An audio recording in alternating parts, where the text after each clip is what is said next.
తండ్రి దేవునికి ప్రభువైన యేసుక్రీస్తు పరిశుద్ధ నామములో ఆయనకు కృతజ్ఞతాస్తుతులు చేస్తున్నాను. అదేవిధంగా తండ్రి దేవుని ఆత్మతోనూ సత్యంలో ఆరాధించడానికి చేరువచ్చినటువంటి పరిశుద్ధులందరికీ కూడా నా హృదయపూర్వక వందనాలు తెలియజేస్తున్నాను. ఈ సమయంలో మనము ప్రారంభం చేసుకొని ఈ కార్యక్రమాన్ని మనము ప్రారంభించుకున్నాము. అందరూ తల వచ్చి కళ్ళు మూసుకున్నట్లయితే ప్రార్థన చేసుకుందాం. పరిశుద్ధుడైన తండ్రి, ప్రేమమైన కృపగల తండ్రి, దయమైన ఈ పరిశుద్ధ నామం బట్టి యేసుక్రీస్తు ద్వారా నీకు కృతజ్ఞతాస్తుతులు తెలియజేస్తున్నాం తండ్రి. నేను గడిచిన ఆదివారం మొదలుకొని నేటి ఆదివారం వరకు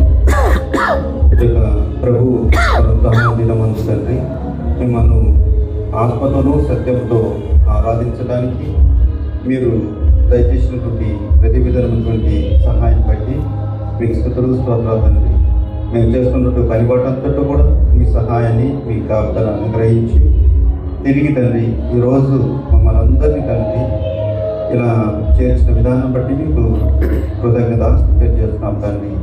నైనా ఇక ఆరాధన క్రమంలో ప్రారంభం నుండి ముగించే వరకు క్రమాలను మర్యాదలను ఇక ప్రతి ఒక్క కార్యక్రమం జరుపుతున్నట్లుగా మాకు కావాల్సిన సహాయాన్ని అనుగ్రహించమని వేడుకుంటున్నాం తండ్రి.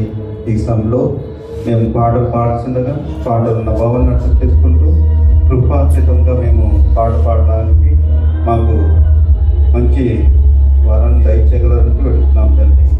కానైన వారిని త్వరగా నడిపించండి.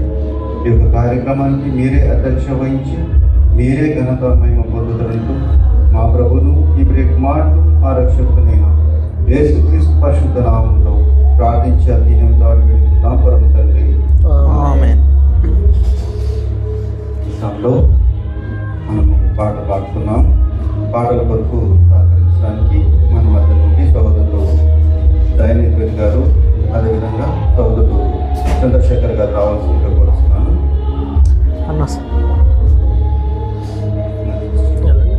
రండి మీరు కూడా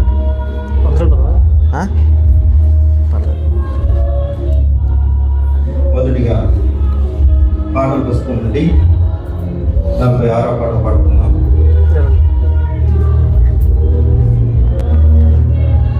ఈ జీవితం విలువైనదని పాట పాడుతున్నాం.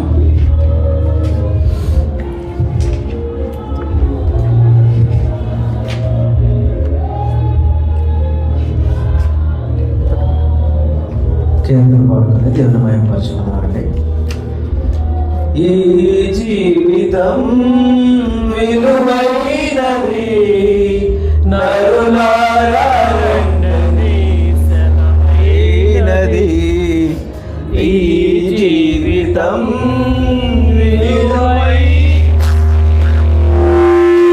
నరులారా రండి సెలవైనది, దేవుని సెలవైనది. సిద్ధపడినావా చివరి యాత్రకు, సిద్ధపడినావా చివరి యాత్రకు. యుగ యుగాలు దేవునితో ఉండుటకు, నీవుండుటకు. ఈ జీవితం విలువైనది నరులారా రండి సెలవైనది, దేవుని సెలవైనది. సంపాదన కోసమే పుట్టలేదు నీవు, పోయేటప్పుడు ఏది పట్టుకొని పోవు. సంపాదన కోసమే పుట్టలేదు నీవు, పోయేటప్పుడు ఏది పట్టుకొని పోవు. పోతున్న వారిని నీవు చూచుటలేదా, పోతున్న వారిని నీవు చూచుటలేదా. బ్రతికి ఉన్న నీకు వారు పాఠమే కాదా, బ్రతికి ఉన్న నీకు వారు పాఠమే కాదా. ఈ జీవితం విలువైనది నరులారా రండని సెలవైనది, దేవుని సెలవైనది. మరణము రుచి చూడక బ్రతికే నరుడెవడు, కలకాలమి లోకంలో ఉండే స్థిరుడెవడు. మరణము రుచి చూడక బ్రతికే నరుడెవడు, కలకాలమి లోకంలో ఉండే స్థిరుడెవడు. చిన్న పెద్ద తేడా లేదు మరణానికి, చిన్న పెద్ద తేడా లేదు మరణానికి. కుల మతాలు అడ్డం కాదు శ్మశానానికి, కుల మతాలు అడ్డం కాదు శ్మశానానికి. ఈ జీవితం విలువైనది, నరులారా రండని సెలవైనది, దేవుని సెలవైనది. పావులకు చోటు లేదు పరలోకమునందు, అందుకే మార్పు చెందు మరణానికి ముందు. పాపులకు చోటు లేదు పరలోకమునందు, అందుకే మార్పు చెందు మరణానికి ముందు. యేసు రక్తమే నీ పాపానికి మందు, యేసు రక్తమే నీ పాపానికి మందు. కడగబడిన వారికే గొర్రె పిల్ల విందు, కడగబడిన వారికే గొర్రె పిల్ల విందు. ఈ జీవితం విలువైనది, నరులారా రండని సెలవైనది, దేవుని సెలవైనది. సిద్ధపడినావా చివరి యాత్రకు, సిద్ధపడినావా చివరి యాత్రకు. యుగ యుగాలు దేవునితో ఉండుటకు, నీ ఉండుటకు. ఈ జీవితం విలువైనది, నరులారా రండని సెలవైనది, దేవుని సెలవైనది. రెండోదిగా పాటల పుస్తకం నుండి 89వ పాట పాడుతున్నాం. ఈ పాట పాడుస్తూ మనం దేవుని స్తుతిస్తాం. శుద్ధ హృదయం అనే పాట పాడుతున్నాం.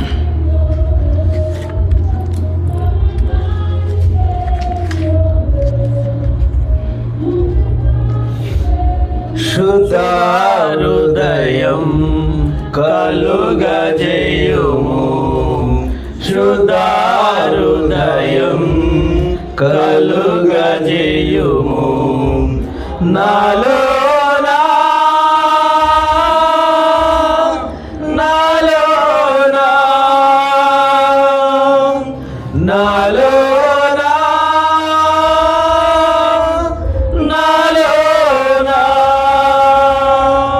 శుద్ధ హృదయం కలుగజేయుము, శుద్ధ హృదయం కలుగజేయుము.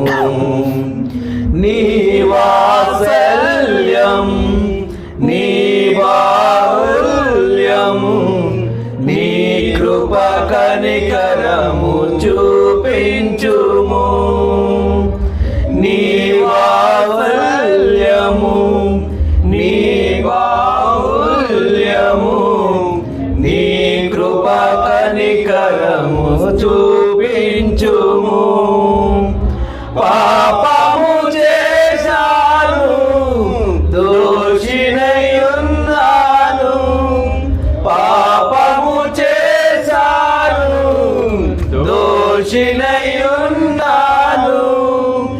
తెలిసి ఉన్నది నా అతిక్రమమే, తెలిసి ఉన్నవి నా పాపములే.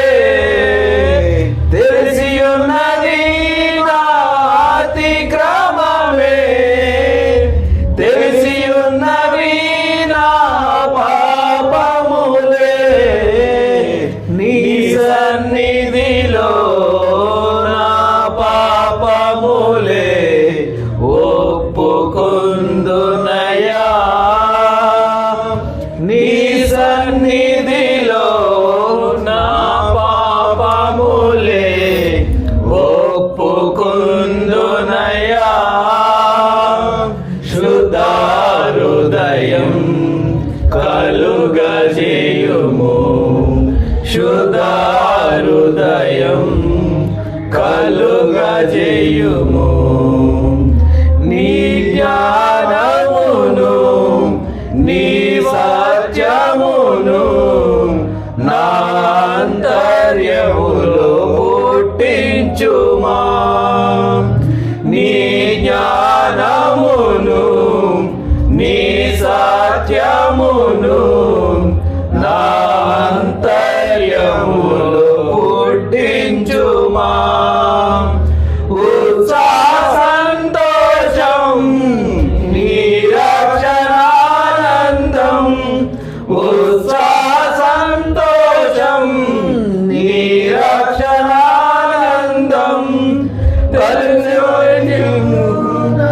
హృదయములే కలుగజేయుము నా హృదయములో. నీ సన్నిధిలో పరిశుద్ధాత్మతో నన్ను నింపుమయ్యా. నీ సన్నిధిలో పరిశుద్ధాత్మతో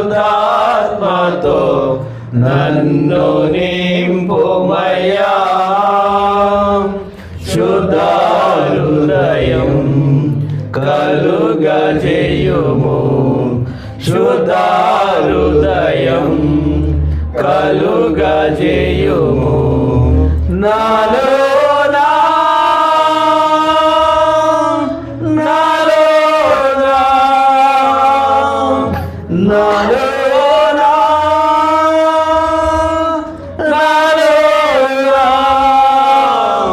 శుద్ధ హృదయం కలుగజేయుము, శుద్ధ హృదయం కలుగజేయుము.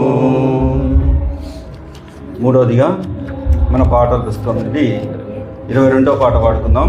అందరూ లేచి నిలబడినట్లయితే మనము ఈ పాట పాడుతూ మనము దేవుని స్తుతిస్తాం. పాటల పుస్తకం నుండి 22వ పాట. అత్యున్నత సింహాసనముపై ఆసీనుడవైన దేవా, అత్యంత ప్రేమ స్వరూపివి నీవే, ఆరాధించును నిన్నే. అత్యంత ప్రేమ స్వరూపివి నీవే, ఆరాధించును నిన్నే.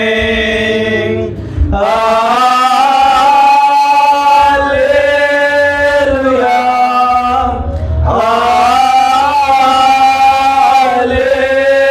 హల్లెలూయా,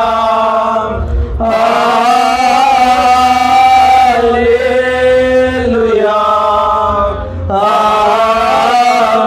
ఆమేన్.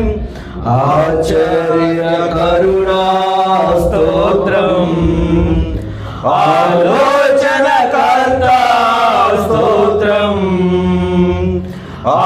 ఆశ్చర్యకరుణా స్తోత్రం, ఆలోచనకర్త స్తోత్రం.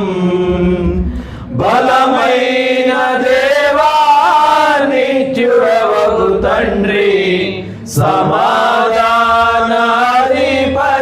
స్తోత్రం.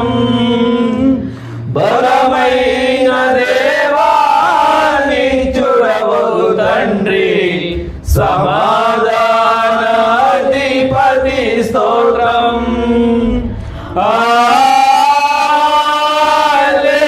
హల్లెలూయా,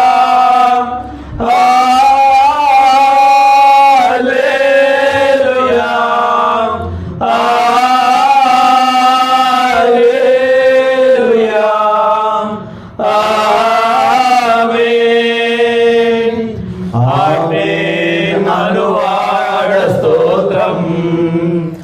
అల్ఫా ఒమేగా స్తోత్రం. ఆమేన్ అనువాడ స్తోత్రం. అల్ఫా ఒమేగా స్తోత్రం. అగ్ని జ్వాలల వంటి కన్నులు కలవాడ అత్యున్నతుడా స్తోత్రం.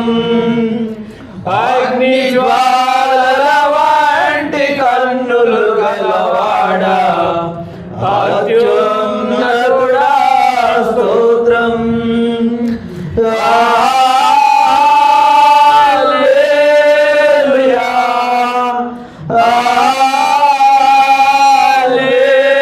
హల్లెలూయా, హల్లెలూయా. ఆమేన్. మృత్యుంజయుడా స్తోత్రం. మహాగరుడా స్తోత్రం. మృత్యుంజయుడా స్తోత్రం. మహాగరుడా స్తోత్రం. మమ్మును కొనిపోవా త్వరలో రానున్న మేఘవానుడా స్తోత్రం. మమ్మును కొనిపోవా త్వరలో రానున్న మేఘవానుడా స్తోత్రం.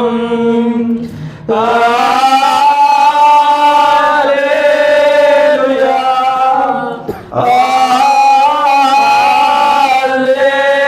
హల్లెలూయా, హల్లెలూయా. ఆమేన్. ఆట సర్దుకుందామండి. అదేవిధంగా ఈరోజు అందరూ అలాగే నిలబడి ఉంది. ఈరోజు ఏర్పరచబడినటువంటి పాఠభాగం 2వ కొరింథీయులకు రాసిన పత్రిక 13వ అధ్యాయము 1 నుంచి 5 వచనాల వరకు మన మధ్య ఉన్నటువంటి సహోదరుడు ప్రియులు సుధాకర్ గారు వచ్చి ప్రత్యుత్తరాలుగా చదివించాల్సిందిగా కోరుతున్నాము.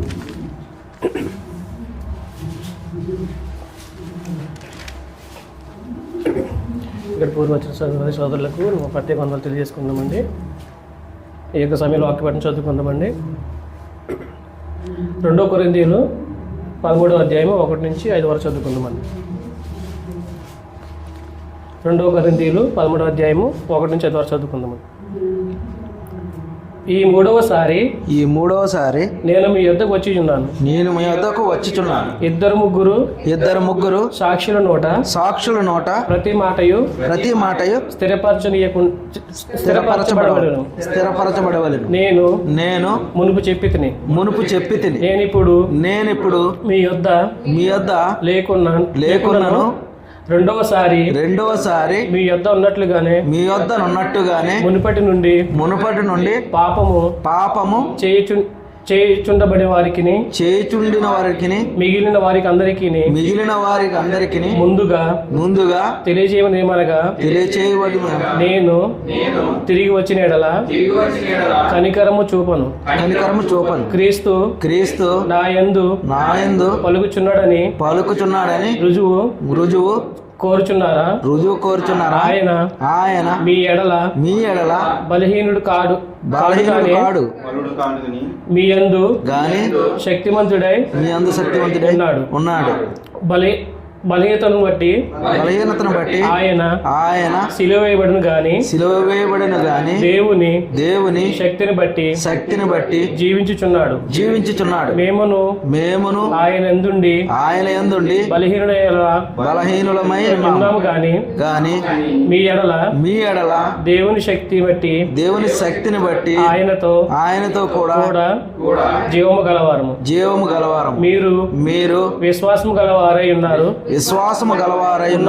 లేదో మిమ్మును మీరే శోధించుకొని చూచుకొనుడి. మిమ్మును మీరే పరీక్షించుకొనుడి. మీరు భ్రష్టులు కాని ఎడల యేసుక్రీస్తు మీలో ఉన్నాడని మిమ్మును గూర్చి మీరే ఎరుగురా. చదవటి వాక్యం హృదయంలో పలింపండి గాక. ఆమేన్.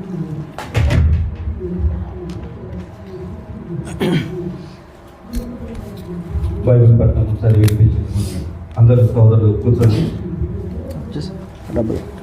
బైబిల్ పట్టణం చదివించడానికి మన సోదరుడు ప్రియులు కృతజ్ఞత గారికి సంఘం తరఫున అందరూ తెలియజేస్తున్నాను. ఈ క్రమంలో వాక్య ప్రదేశం చేయడానికి మన మధ్య నుండి సహోదరులు ప్రియులు న్యాయనిధి గారు సిద్ధపడి ఉన్నారు. కాబట్టి ప్రతి ఒక్కరూ ఈ మనసును, ఈ హృదయాన్ని వాక్యం పైన కేంద్రీకరించాలి.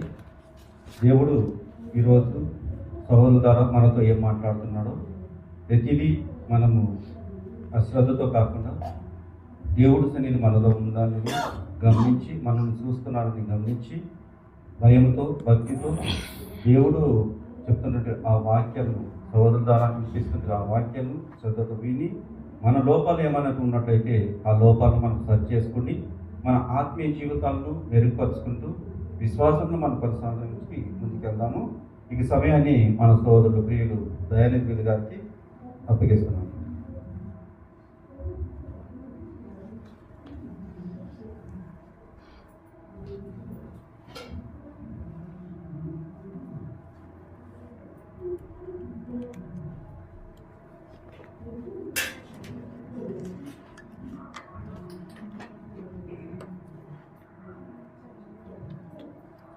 ముందుగా తండ్రి అయిన దేవునికి, ప్రభు అయిన క్రీస్తు పేరట నా యొక్క కృతజ్ఞతాస్తుతులు చెల్లిస్తూ నేడు ఈ ఆరాధనకు చేరువచ్చినటువంటి సహోదరులందరికీ కూడా మన ప్రభువును మన రక్షకుడైన యేసుక్రీస్తు నామములో నా హృదయపూర్వక వందనాలు తెలియజేస్తూ ఉన్నాను. అందరూ ఎలా ఉన్నారండి?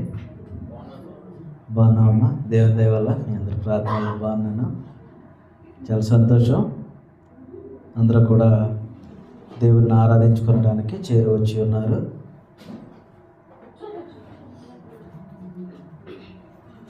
కొద్ది నిమిషాలు దేవుని వాక్యాన్ని మనం ధ్యానించుకుందాం. ఇంతవరకు పాటల ద్వారా దేవుని మహింపరిచి ఉన్నాము.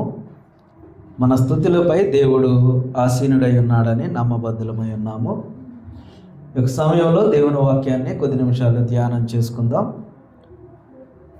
వాక్య ధ్యానంలోనికి వెళ్ళే ముందు చిన్న ప్రార్థన చేసుకున్న తర్వాత వాక్య పరిచర్యను కొనసాగించుకుందాం.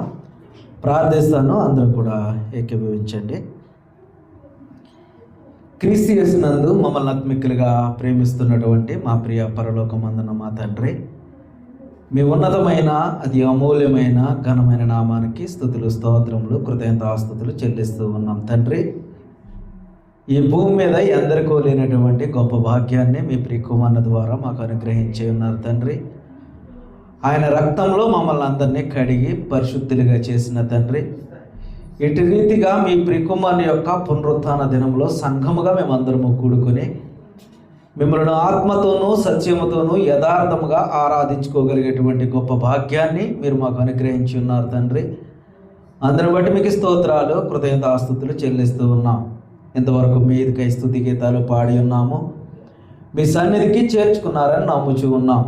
నా తండ్రి, మీరిచ్చినటువంటి జ్ఞానమును బట్టి నా తండ్రి, మీరిచ్చినటువంటి గ్రంథంలో ఇచ్చిన తండ్రి కొద్ది మాటలు మేము ఆలోచన చేయించుండగా వినగలిగే చెవి, గ్రహించగలిగే మనస్సు మా అందరికీ అనుగ్రహించండి. మరి ముఖ్యంగా బోధించుచున్న నాకు సమయోచితమైన జ్ఞానమునిచ్చి అందరికీ అర్థమయ్యే రీతిలో అనుసరించి బోధించగలిగేటువంటి జ్ఞానమును నాకు దయచేయమని మా ప్రభువును మా రక్షకుడును మీ ప్రియకుమారుడైన క్రీస్తు పేరట ఈ యొక్క ప్రార్థనా మనవులు అడిగి వేడుకొనుచున్నామో ప్రియ పరలోకమందున్న మా తండ్రి, ఆమేన్. చాలా సంతోషం అండి. ఈరోజు మనం నేర్చుకొనబోయేటటువంటి అంశం ఏంటి అన్నట్లయితే, నన్ను నేను పరీక్షించుకోవడం ఎలా? నన్ను నేను పరీక్షించుకోవడం ఎలా అనే విషయాన్ని మనం ఆలోచన చేద్దాం. మనలో మనం పరీక్షించుకోవాల్సినటువంటి అవసరత ఉందంటారా? ఎందుకు? ఏంటి దానివల్ల ఉపయోగం? మనల్ని మనం పరీక్షించుకోవడం వల్ల ఏంటి మనకు ఉపయోగం? మీకు ఒక ఉదాహరణ చెప్తాను, అప్పుడు మనకు ఏమైనా అర్థమవుతుందేమో. ఇప్పుడు బ్యాంక్ వాళ్ళు ఉన్నారనుకోండి, మార్చి ఎండింగ్ అనేసరికి ఏమంటారు మనల్ని? ఫైనాన్షియల్ ఇయర్ అంటారు. అప్పుడు ఏమైనా మన దగ్గర ఏమైనా కస్టమర్ల దగ్గర, ఖాతాదారుల దగ్గర ఏదైనా లోటుపాట్లు ఉంటే, వడ్డీలు కట్టవలసినవి ఉంటే వడ్డీలు, బాకీలు కట్టవలసిన వసూళ్ళు ఏమైనా ఉంటే వసూళ్ళు అన్నీ కూడా ఒక విధానంలోనికి తీసుకుని వచ్చేస్తారు. ఇదిగో ఈ సంవత్సరం ఇంత వడ్డీ అయింది నువ్వు తీసుకున్న అప్పుకి, కాబట్టి ఈ వడ్డీని పట్టుకెళ్ళి అసలు కలిపేసి మొత్తం టోటల్గా నువ్వు ఇంత కట్టవలసి ఉంటుంది, కాబట్టి ఇక్కడి నుంచి నీ ఈ సంవత్సరం మళ్ళీ ఇంత దానికి వడ్డీ మళ్ళీ నీకు జరుగుతుంది అని ఒక ఇయర్ పెట్టుకుంటారు. దానికి ఏం చేస్తారు అని అంటే ఒక కొలమానం పెట్టుకుంటారు. దాని యొక్క లావాదేవీలన్నీ కూడా, లెక్కలన్నీ చూసుకుని లావాదేవీలన్నీ కూడా జరుపుకుంటారు కదా. అలా చేయటం వలన వాళ్ళకి ఏంటి లాభం? లాభం ఏంటో నష్టం ఏంటో తెలుస్తుంది. వాళ్ళు చేస్తున్నటువంటి ఆ పనికి కానీ, వాళ్ళు చేస్తున్నటువంటి ఆ వ్యాపారానికి కానీ వాళ్ళకి లాభం ఎంత వస్తుంది, నష్టం ఎంత వస్తూ ఉంది అనేది అర్థమవుతుంది. ఇక మన పరిస్థితికి కనుక వద్దాం. ఇప్పుడు అది వ్యాపారం, లోక సంబంధం, వేరే వాట్ ఎవర్ అనుకుందాం. ఇప్పుడు మనం ఉన్నాం, మన బాడీ ఉంది. మనం కూడా అప్పుడప్పుడు మెడికల్ చెకప్ అనేది ఒకటి చేయించుకుంటూ ఉంటాం, అవునా కదా? ఎందుకు? ఇప్పుడు ఆల్రెడీ 40+ అనగానే మనకేమి ఏర్పడిపోతాయి కదా, బీపీలు షుగర్లో ఎంటర్ అయిపోతాయి. బీపీలు షుగర్లో ఎప్పటికప్పుడు మనం పరీక్షలు చేసుకుంటామా లేదా? పరీక్షలు చేసుకోకపోతే ఏమవుతుంది? ఒకవేళ మనకు తెలియకుండానే మన బాడీలో షుగర్ ఎక్కువైపోయింది అనుకోండి, ఏమైపోతుంది? ఆరోగ్యం పాడైపోతుంది, కిడ్నీల మీద ఎఫెక్ట్ కలుగుతుంది, తద్వారా కిడ్నీలు పాడైపోయి చాలా ఇబ్బందులు అనేది ఎదుర్కొంటాం. ఒకవేళ బీపీ ఎక్కువగా ఉన్నవాళ్ళు బీపీ చెక్ చేసుకోవటం లేదనుకోండి, వాళ్ళ బీపీ ఎక్కువ అవడం వల్ల లేదంటే బాగా తక్కువ అయిపోవడం వల్ల వాళ్ళ పరిస్థితి ఏమవుతుంది? ఏదో రోజుని బ్లడ్ ప్రెషర్ ఎక్కువ అవటమో తక్కువ అవటమో వాటెవర్ ఏదోటి అయ్యి ఏమవుతుంది? హార్ట్ అటాక్, స్ట్రోకులు రావటం, నానా రకాలు వచ్చి ప్రమాదం అనేది ఏర్పడుతుంది. అంటే ఒకవేళ పరీక్ష అనేది చేసుకోకపోతే మనకేముంది అనేది మనకు అర్థమవుతూ ఉంది అని అంటే, అయితే లాభమైనా ఉంది లేదా నష్టమైనా ఉంది. పరీక్ష అనేది చేసుకుంటే మనకు లాభమైనా ఉంటుంది, నష్టమైనా ఉంటుంది. పిల్లలకి చదువు చెప్పేటప్పుడు కూడా స్కూళ్ళల్లో ప్రతిదానికి మొదట ఓరల్ టెస్ట్ అని, వీక్లీ టెస్ట్ అని పెడతా ఉంటారు. ప్రతి వారం కూడా వారం ఏం చేస్తారంటే చెప్పబడినటువంటి దాని మీద ఏం చేస్తూ ఉంటారంటే ఒక పరీక్ష పెడతారు. మళ్ళీ కొంతకాలం అయిపోయిన తర్వాత 2-3 లెసన్స్ అయిపోయిన తర్వాత యూనిట్ టెస్ట్ అని పెడతా ఉంటారు. ఆ తర్వాత కొంచెం ముందుకు వెళ్ళిపోయేసరికి క్వార్టర్లీ అని, మరలా ఇంకా హాఫ్ ఇయర్లీ అని, లాస్ట్లో ఫైనల్ ఎగ్జామ్ అని, ఇలాగా ప్రతిదానికి వాళ్ళు టెస్టులు చేస్తూ ఉంటారు. ఆ టెస్టులు చేయడం వల్ల వాళ్ళు ఎంత వృద్ధి చెందుతూ ఉన్నారో, ఎంత డౌన్ అవుతూ ఉన్నారో వాళ్ళ గురించి అర్థమవుతూ ఉంటుంది. దానిని బట్టి ఆ స్కూల్ వాళ్ళు ఏం చేస్తారంటారంటే ఈ పిల్లాడి మీద ఎలాంటి కేర్ తీసుకోవాలి, ఎలాంటి చర్యలు తీసుకుంటే ఈ పిల్లాడు ఇంకా గ్రోత్ అవుతాడు, వాడి యొక్క స్టడీ స్టాండర్డ్ పెరుగుతుంది లేదంటే డౌన్ అయిపోతూ ఉంది అనేది ఒక అల్టిమేట్గా వాళ్ళకి ఒక అంచనాకు అనేది రాగలుగుతారు. నేను చెప్పొచ్చేది ఏంటంటే మనం కూడా ఆత్మ పరిశీలన అనేది, ఆ పరీక్ష అనేది ఎప్పుడైతే చేసుకుంటామో మనం కూడా ఆత్మీయతలో ఎదుగుతూ ఉన్నామా లేదా దిగజారిపోతూ ఉన్నామా అనేది మనకు అర్థమవుతుంది. తద్వారా ఒకవేళ ఆత్మీయతలో దిగజారిపోతున్నాము అని అంటే ఆత్మీయతలో ఎలా బలపరుచుకోవాలనే ఆలోచనలు చేస్తాం. ఒకవేళ ఆత్మీయతలో బలపడుతున్నాము అని అంటే ఇంకా నా దేవునిలో నేను ఇంకా ఎలా ఎదగాలి అనే ఒక ఆలోచన చేస్తూ ఉంటాం అన్నమాట. ఈ పరీక్ష అనేదే లేకపోయిందనుకో అసలు మనం దేనికి కూడా స్పందించేటటువంటి పరిస్థితి అనేది ఉండదు. కాబట్టి ఇప్పుడు మనల్ని మనం పరీక్ష చేసుకోవాల్సినటువంటి అవసరత ఉంది అనేది మనకు అర్థమైంది కదా. ఇప్పుడు ఈ పరీక్షను ఎలా చేసుకోవాలి? ఈ పరీక్షను ఎలా చేసుకోవాలి? ఇందాక మనం చదవబడినటువంటి లేఖన భాగంలో ఒక మాట మనం చదువుకున్నాం. 13వ అధ్యాయము 5వ వచనంలో ఒకసారి కనుక 5వ వచనాన్ని కనుక మనం చూస్తే మనకి అవసరం అవుతుంది లేదో మనకు అర్థమవుతుంది. కొరింథీయులకు రాసినటువంటి 2వ పత్రిక 13వ అధ్యాయము 5వ వచనం, మీరు విశ్వాసము గలవారై ఉన్నారో లేదో పక్క వాళ్ళ చేత పరిశోధించుకొనుడి అని అన్నదా? పక్క వాళ్ళు ఏమైనా పరీక్ష చేస్తారా మనకి? ఎవరికి వారిగానే పరీక్ష చేసుకోవాలి. మిమ్మల్ని మీరే శోధించుకొని చూచుకొనుడి అని అంటున్నాడు. శోధించుకోవడం అంటే సెర్చింగ్ చేయాలి. ఇప్పుడు మనకి మొబైల్లోని సెర్చ్ బటన్ అని ఒకటి ఉంటుంది, సెర్చ్ బార్ అని ఒకటి ఉంటుంది మొబైల్లోని.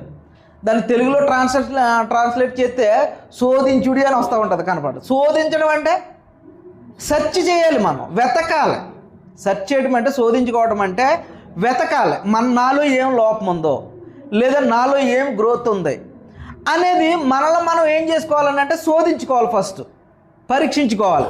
ఇంకా కింద చెప్తున్నాడు చూడు, శోధించుకొని చూచుకొనుడి, మిమ్మును మీరే పరీక్షించుకొనుడి అని అన్నాడు. ఫస్ట్ ఏమో శోధించుకోమంటున్నాడు, వెతకమంటున్నాడు, మళ్ళీ దాంట్లో మనం ఎలా ఉన్నామో పరీక్షించుకోవాలి అని అంటున్నాడు. రెండు కూడా చెప్తా ఉన్నాడు, శోధించుకోవాలి, పరీక్షించుకోవాలి. ఎందుకనంటే మీరు భ్రష్టులు కాని ఎడలా, ఒకవేళ మనం భ్రష్టులు అయిపోయామనుకో పరిస్థితి వేరుగా ఉంటుంది. ఒకవేళ భ్రష్టులు కాకుండా ఉంటే క్రీస్తు యేసు మీలో ఉన్నాడని మిమ్మల్ని గూర్చి మీరే ఎరుగురా. అంటే ఈ పరీక్ష వలన, ఈ శోధించుకోవడం వలన, ఈ పరీక్ష చేసుకోవడం వలన క్రీస్తు మనలో ఉన్నాడా లేదా అని మనల్ని మనమే ఏం చేసుకుంటాం, తెలుసుకుంటాం. అంతే కదా. ఒకవేళ మనం ఇంకా పాపంలోనే ఉండిపోయాం, మనలో ఇంకా పాపపు ఆలోచనలే ఉన్నాయి, అప్పుడు క్రీస్తు మనలో ఉన్నట్ట? క్రీస్తు మనలో ఉంటే ఆ పాపపు ఆలోచనలే మన దగ్గరికి రావు. అంతే కదా. ఆ పాపపు ఆలోచనలే, మన తలంపులే మనకు రావు. ఒకవేళ క్రీస్తు ఎప్పుడైతే మనలో నుంచి లేడో, మన దగ్గర లేడో, మనతో లేడో, మనలో ఎప్పుడు కూడా ఎలాంటి ఆలోచనలు వస్తాయి అని అంటే పాపపు ఆలోచనలు. పాపపు ఆలోచనలు అంటే మనం ఎప్పుడు కూడా ఏం ఆలోచిస్తున్నామో, ఒక వ్యభిచారమో లేదంటే ఒక దొంగతనమో ఇదే అనుకుంటూ ఉంటాం. గత వారంలో మనం చెప్పుకున్నాం, 2-3 వారాల క్రితం కూడా మనం చెప్పుకున్నాం, అబద్ధం అనేది ఎంత పాపము, అబద్ధము అనేది ఎంత పాపము మనం చూసాం. ఈ రోజున అబద్ధం ఆడాము అని అంటే, అబద్ధం మాట్లాడాము అని అంటే అదే పాపం. ఆ పాపం మనం చేస్తే క్రీస్తు మనలో ఉన్నట్ట? ఒకరి మీద అబద్ధ సాక్ష్యం చెప్పినా లేదంటే ఒక అబద్ధం మనం చెప్పినా, మనల గురించి మనం ఏదైనా విషయం అడిగినప్పుడు సింపుల్గా మనం ఏదో ఒక చిన్న అబద్ధం ఆడితే అది కూడా ఎంత పాపము అన్నాడంటే, నరహత్య చేసినోడిని నిన్ను ఒకే పక్కన పెడతానన్నాడు. నరహత్య చేసినోడు, ఒక మర్డర్ చేసినోడిని, అబద్ధం ఆడిన వాడిని సేమ్ శిక్ష. ఒకవేళ నరహత్య చేసినోడిని ఉరి తీశారనుకో, అబద్ధం ఆడినోడిని కూడా ఉరి తీశారు. ఇప్పుడు ఈడి పాపము వాడి పాపము ఏమైనట్టు? మనకి సమానమే. ఇందులో పెద్దది చిన్నదనేది తేడా లేదు. కాబట్టి ఒకవేళ ఈ పరీక్షలో మనం ఏదైనా పాపం చేస్తున్నామేమో, ఆ పాపం చేస్తున్నాము అని అనుకుంటే కనుక క్రీస్తు మనలో లేనట్టు. పాపం చేయకుండా నీతిగా యథార్థతగా మనం బ్రతుకుతున్నామని మనకు అనిపించింది అనుకో, మన మనస్సాక్షి మనకు చెప్పింది అనుకో, క్రీస్తు మనలో ఉన్నట్టు. ఇలాంటి పరీక్ష మనకు అవసరమా కాదా? ఖచ్చితంగా అవసరం. ఒకసారి ఇదే కొరింథీయులకు రాసినటువంటి పత్రికలో 1వ కొరింథీయుల పత్రిక, కొరింథీయులకు రాసినటువంటి మొదటి పత్రిక, మనం ప్రతి వారము కూడా ప్రభు బలలో చేతులించినప్పుడు ఈ మాట మనం చదువుతూ ఉంటాం. 28వ వచనం, 11వ అధ్యాయం 28వ వచనం. కాబట్టి ప్రతి మనుష్యుడు ఏం చేయాలంట? తన్ను తాను పరీక్షించుకోవాలి. తన్ను తాను పరీక్షించుకోవాలి అంటే మనం ఏది చేయాలన్నా కూడా పరీక్షించుకుని మనం కార్యక్రమం చేయాలి. ప్రభు సన్నిధిలోకి వచ్చాము, ప్రభు సన్నిధిలోకి వచ్చిన తర్వాత ప్రభుతో మనం ఎలా ఉన్నామో, ప్రభు బల్లలో మనం చేతులు ఉంచేటప్పుడు కూడా మనం ఏం చేయాలి? మనల్ని మనం పరీక్ష చేసుకోవాలి. ఒక కీర్తన పాడుతూ ఉన్నాము అని అంటే, ఆ కీర్తన పాడుతున్నప్పుడు ఆ కీర్తనలో ఉన్నటువంటి భావాన్ని బట్టి నన్ను నేను ఎలా ఉన్నాను అని పరీక్షించుకోవాలి మనం. అవునా? వాక్యం వినబడుతూ ఉన్నప్పుడు ఆ వాక్యం చెప్పబడుతున్నటువంటి ఆ మాటలను బట్టి ఈ వాక్యం ద్వారా నేను ఏం నేర్చుకోవాలి, ఇందులో చెప్పబడుతున్నటువంటి మాటలను బట్టి నన్ను నేను ఏమి పరీక్షించుకోవాలి అనే ఒక ఆలోచన మనకి ఉండాలి. ప్రభువు బల్లలో చేతులుంచినప్పుడు కూడా అదే ఆలోచన ఉండాలి. ఇంకా కానుక సమర్పించేటటువంటి విషయంలో కూడా మనల్ని మనం పరీక్ష చేసుకోవాల్సినటువంటి అవసరం ఉంటుంది. ఎందుకు అని అంటే హృదయంలో నిశ్చయించుకున్న దాని ప్రకారము అని అంటాడు. హృదయంలో నిశ్చయించుకున్న దాని ప్రకారము అని మనం ఒక కానుక అనేది మనం చేత్తో పట్టుకుని మనం వస్తాం. మధ్యలో ఏదో ఒక కారణం తగిలింది మనకి. ఫర్ ఎగ్జాంపుల్గా మధ్యలో ఏదో కారణం తగిలితే ఇందులో నుంచే కొంత తీసి మళ్ళీ ఏదో ఖర్చు పెట్టి ఆ మిగిలింది తట్టుకొచ్చి చేసాము అని అనుకో, అది దేవునికి ఇష్టమైంది అవుతుందా? దానిలో కూడా మనం పరీక్ష చేసుకోవాలి. ప్రతి విషయంలోనే కూడా మనం పరీక్ష చేసుకోవాల్సినటువంటి అవసరం ఉంటుంది. ఎందుకు అని అంటే ఆరాధన విషయంలో చాలా జాగ్రత్త కలిగి ఉండవలసినటువంటి పరిస్థితి ఉంటుంది. మనం ఒక ఎగ్జామ్కి వెళ్ళినప్పుడు ఎగ్జామ్లో ప్రశ్నలు అన్నీ రాసేసిన తర్వాత మళ్ళీ క్రాస్ చెక్ చేసుకోమని చెప్తూ ఉంటారు. ఎందుకు? ఒకవేళ పొరపాటున ఏదైనా తప్పు చేసామేమో, తప్పు రాసామేమో, తప్పు ఆన్సర్ పెట్టామేమో, 1-2 సార్లు లెక్క చేసుకుని పరీక్షించుకుని మళ్ళీ దాన్ని కరెక్షన్ చేసుకునేటువంటి అవకాశం. అలాగే ప్రభువు సన్నిధిలో ఉన్నప్పుడు కూడా మనం ఎప్పుడు కూడా పరీక్షలో కనుక మనం ఉంటే, ఆ పరీక్ష చేసుకునేటువంటి మనసు మనకు ఉంటే కనుక మనం ఏం చేస్తాము అని అంటే ఎప్పటికప్పుడు మన జీవితాలను సరి చేసుకునేటువంటి అవకాశం ఉంటుంది. ఇందులో 3 పాయింట్లు మీకు చెప్తాను. 3 పాయింట్లు చెప్తాను. మనల్ని మనం ఎలా పరీక్షించుకోవాలి అనే విషయాలని 3 పాయింట్లు చెప్తాను. మీరు చాలా జాగ్రత్తగా వినండి, జాగ్రత్తగా నేర్చుకోనండి. మనకి చాలా అవసరం ఈ విషయాలన్నీ కూడా. ఒకటి కనుక మనం చూస్తే మొదటిది ఏంటి అని అంటే ఇతరులు నన్ను గూర్చి ఏమి ఆలోచన చేయుచున్నారు అనేది మొదటి పాయింట్. ఇప్పుడు ఎవరైనా నా గురించి ఏమనుకుంటున్నారు అనేది మనం పరీక్షించుకోవాల్సినటువంటి అవసరం ఉందా లేదా? ఇంకా రెండో విషయం వచ్చేసరికి నన్ను గురించి నేనేమనుకుంటా ఉన్నాను. ఎదుటి వాళ్ళు నా గురించి ఏమనుకుంటా ఉన్నారో రెండో పాయింట్, నన్ను గురించి నేను ఏమనుకుంటా ఉన్నానో మూడో పాయింట్, దేవుడు నా గురించి ఏమనుకుంటా ఉన్నాడు. అర్థమైందా? 3 పాయింట్లు. ఒకటి, ఇతరులు నా గురించి ఏమనుకుంటా ఉన్నారు. రెండో పాయింట్ వచ్చి నన్ను గురించి నేను ఏమనుకుంటా ఉన్నానో. మూడో పాయింట్ వచ్చి దేవుడు వచ్చి నా గురించి ఏమనుకుంటా ఉన్నాడు. ఒక్కొక్క పాయింట్ని కొద్ది నిమిషాలు ఆలోచన చేసుకుంటూ మనం ముందుకు వెళ్దాం. మొదటి పాయింట్ ఏమని చెప్పాను మీకు? ఇతరుల గురించి నన్ను గురించి ఏమనుకుంటా ఉన్నారు. ఈ పరీక్ష అవసరం అంటారా కాదంటారా? ఎలా అవసరం? ఎందుకు అవసరం?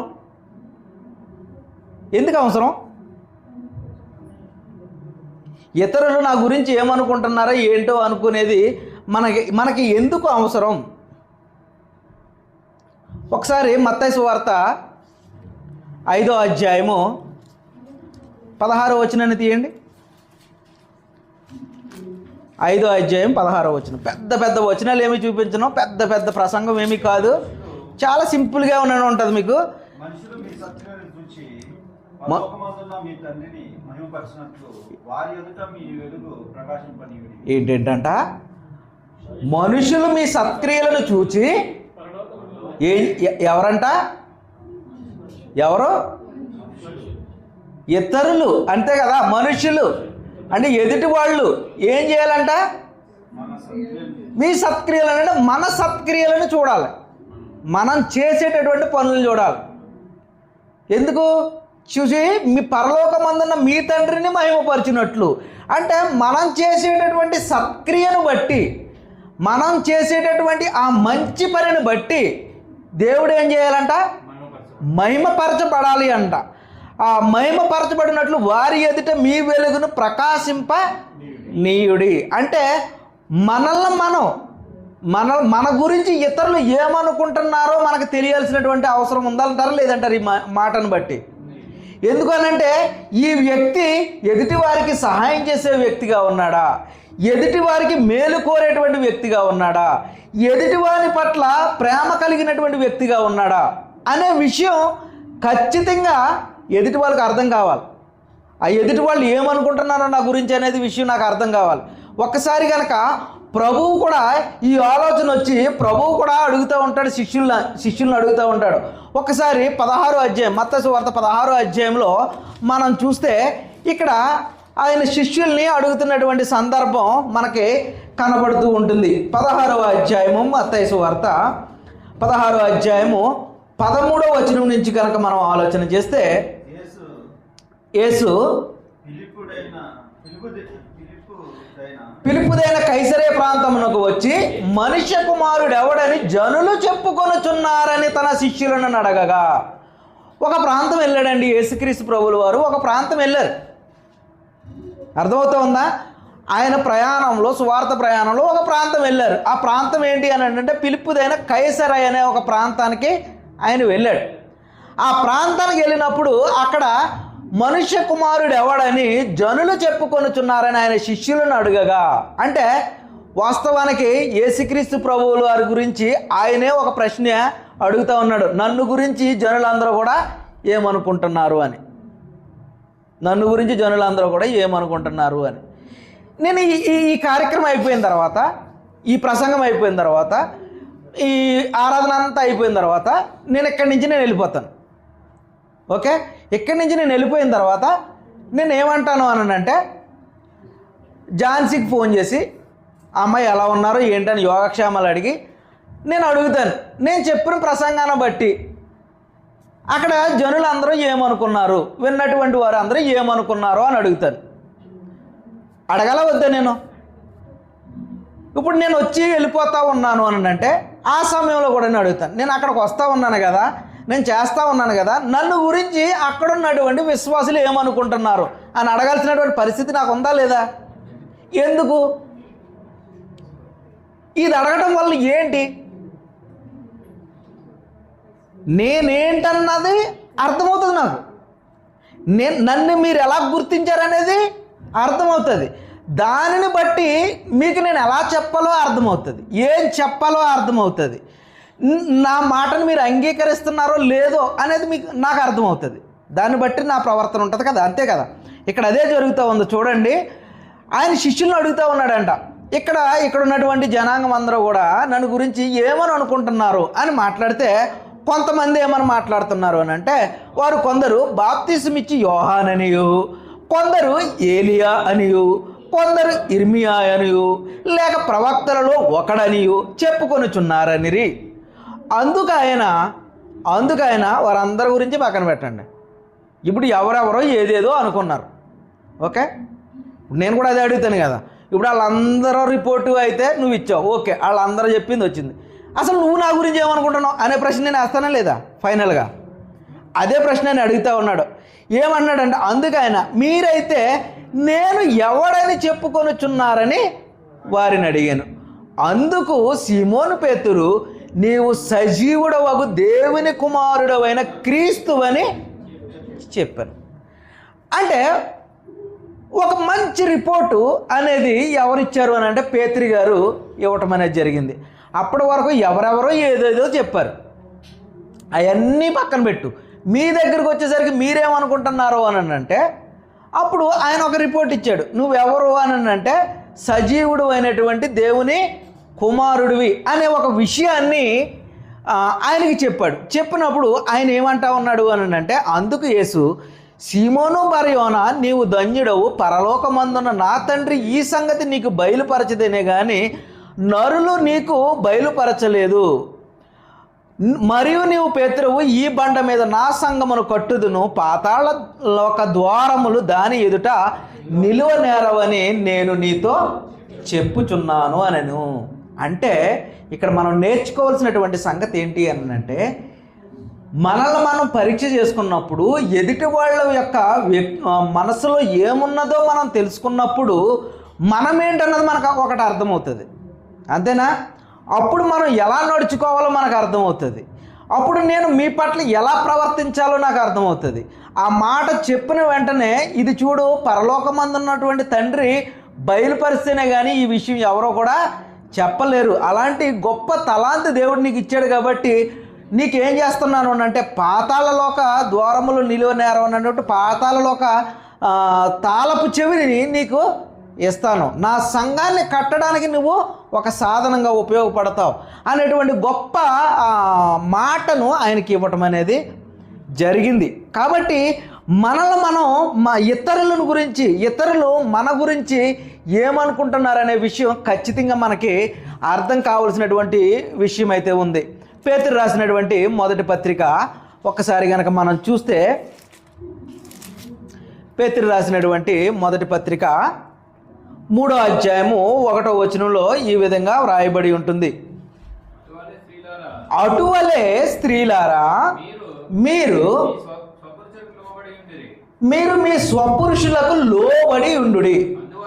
అందువలన వారిలో ఎవరైనాను, ఎవరిలో? స్వపురుషులలో అంటే మీ భర్తలలో, అంతేనా?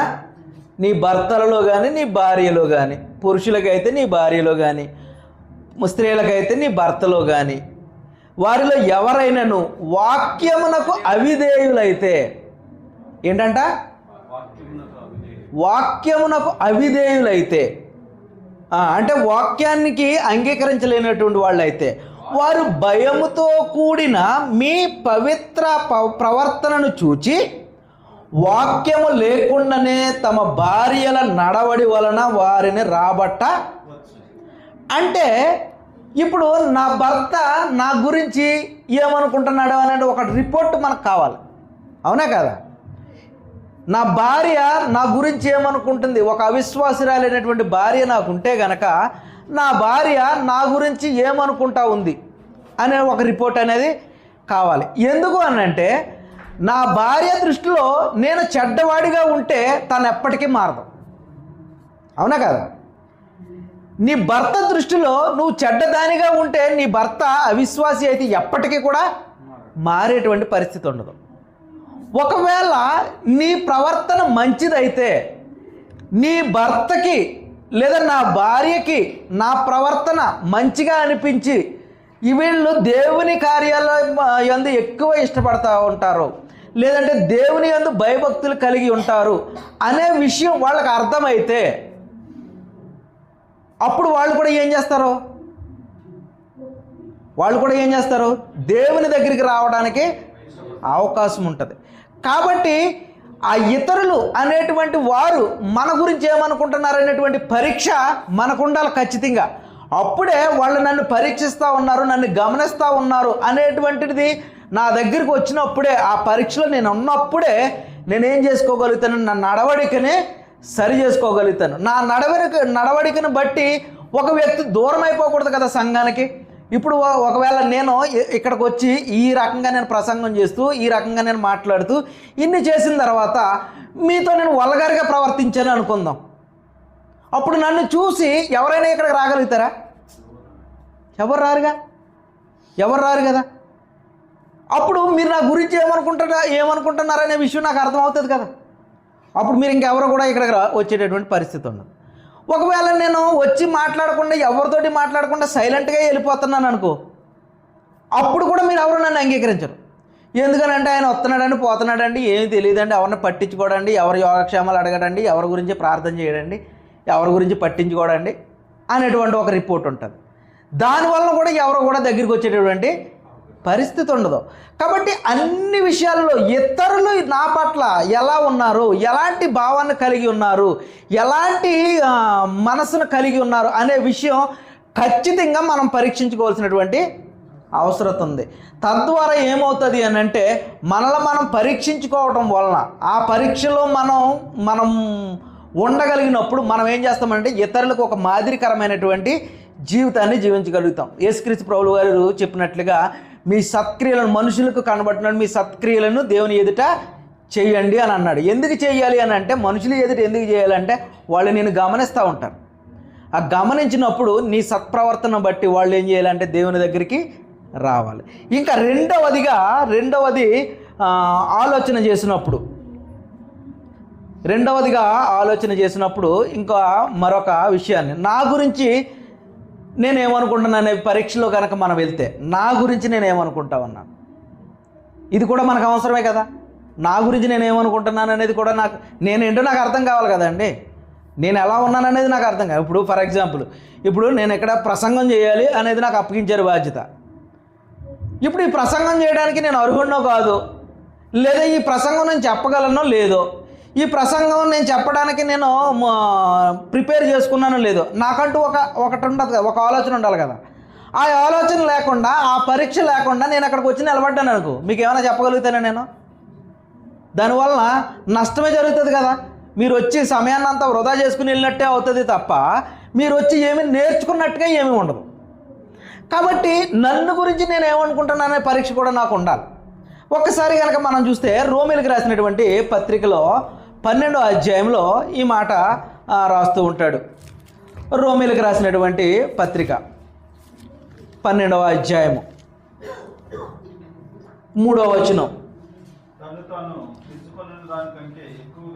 తన్ను తాను ఎంచుకొన దానికంటే ఎక్కువగా ఎంచుకొనక, అంటే ఎవరైనా కానీ తన్ను తాను ఎంచుకొనదగిన దానికంటే ఎక్కువగా ఎంచుకొనక దేవుడు ఒక్కొక్కరికి విభజించి ఇచ్చిన విశ్వాస పరిమాణ ప్రకారము తాను స్వస్థ బుద్ధి గలవాడగుటకై తగిన రీతిగా తన్ను తాను ఎంచుకొనవలెనని నాకు అనుగ్రహింపబడిన కృపను బట్టి మీలో ఉన్న ప్రతి వానితోనూ చెప్పుచున్నాను. మీలో ఉన్న ప్రతి వానితోనూ చెప్పుచున్నాను అంటే ఎవరూ కూడా నన్ను నేను హెచ్చించుకునే విధంగా ఉండకూడదు. ఇంకొక వచనాన్ని కనుక చూస్తే గలతీ పత్రికలో మనం బాగా అర్థమవుతుంది. గలతీలకు రాసినటువంటి పత్రికలోకి వెళ్దాం. ఇక్కడ మీకు అంతగా అర్థం కాకపోవచ్చు ఈ పౌలు గారు చెప్పినటువంటి మాట, కానీ గలతీలకు రాసినటువంటి పత్రికలో 6వ అధ్యాయం 3వ వచనంలో చెప్తూ ఉంటాడు చూడండి. ఎవడైనను వట్టివాడై ఉండి తాను ఎన్నికైన వాడని ఎంచుకొనిన ఎడల తన్ను తానే మోసపరుచుకొనును. ప్రతివాడు తాను చేయు పనిని పరీక్షించి చూసుకొనవలెను. అప్పుడు ఇతరుని బట్టి కాక తనను బట్టి ఏ వానికి అతిశయమో. ఈ మాట అర్థమై ఉంటుంది మీకు. ముందు చెప్పినటువంటి మాట అర్థం కాకపోయినప్పటికీ ఈ మాట గలతీలో ఉన్నటువంటి సంఘానికి పౌలు గారు చెబుతూ ఏం చెప్తున్నాడు అని అంటే, ఎవడైనాను ఏమీ తెలియకుండా ఉండి వట్టి వాడై ఉండి తాను ఎన్నికైన వాడనని ఎంచుకొని ఎడల, అంటే ఇక్కడ నేను ముందు చెప్పినట్లుగా ఇక్కడ నాకు బైబిల్ ఏమీ స్టడీ చేయకుండా, మీ గురించి నేను ఏమీ రాసుకోకుండా, నేను ఏం చెప్పాలో ఏంటన్నది నాకు ఏం ఆలోచన లేకుండా నేను ఇక్కడికి వచ్చేసి నిలబడేశాను. నేను గొప్పోడిని, నేను చాలా బైబిల్ కంఠాబద్ధంగా చదివేస్తూ ఉన్నాను, నన్ను అక్కడికి వెళ్ళి చెప్పేస్తాను అని ఒకవేళ నేను ఇక్కడ నిలబడిపోయి వచ్చేసి నిలబడ్డాను, చెప్పడం మొదలుపెట్టాను, నేను చెప్పేది మీకు అసలు ఏమీ అర్థం కావట్లేదు, ఏమైనా ఉపయోగం ఉంటుందా? కానీ నాలో మాత్రం ఏముంటుందంటే నేను చాలా గొప్ప ప్రసంగం చేసేసాను అని ఒక గర్వం ఉంటుంది. అదే చెప్తున్నాడు ఇక్కడ. చాలా సింపుల్గా చెప్తున్నాడు. ఎవడైనా వట్టి వాడై ఉండి తాను ఎన్నికైన వాడనని ఎంచుకొని ఎడలా అంటున్నాడు. ఎన్నికైన వాడినని అంటే నేను చెప్పలేనటువంటి స్థితి నాకు ఉంది, అయినా కానీ నేను చెప్పేస్తాను అని అనుకుంటే ఇంకా మనకు బాగా అర్థం కావాలంటే, ఒకవేళ కారు నడపడం నాకు రాదు, నాకు కారు నడపడం వచ్చేసి నేను ఎక్కేసి కూర్చున్నాను అనుకో, ఏమవుతుందండి?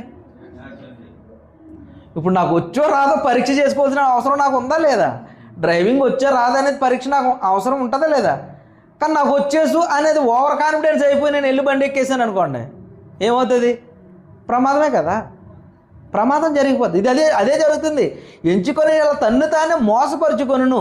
ప్రతివాడు అంటే ఎవరైనా కానీ తాను చేయు పనిని పరీక్షించి చూసుకోవాలని. ఎవరు ఏ పని చేసినా కానీ, ఎవరు ఏం చేసినా కానీ, ఇప్పుడు వంట చేసేవాళ్ళు ఉన్నారండి, ప్రతి దాంట్లో నాకు ప్రతి వంట నాకు వచ్చేసు అని అనుకుంటే ఏమవుతాయి? ఫెయిల్ అయిపోతాయి, రుచి పచి లేకుండా ఉంటాయి, తినలేనటువంటి పరిస్థితి ఉంటుంది.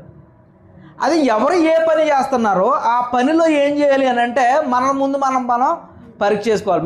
మీలో చాలామంది కూడా పనులకు వెళ్తూ ఉంటారు కదా, మీరు పార్ట్ టైం పనులకో ఏదో ఫుల్ టైం పనులకో వెళ్తూ ఉంటారు.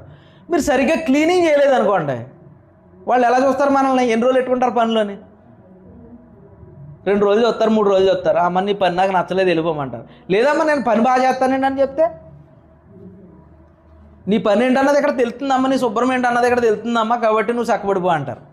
అంతే కదా. ఎవరైనా కానీ మనల్ని మనం పరీక్ష చేసుకోకపోతే కనుక మనం ఏమైపోతాము? ఫెయిల్ అయిపోతాం, నష్టపోతాం.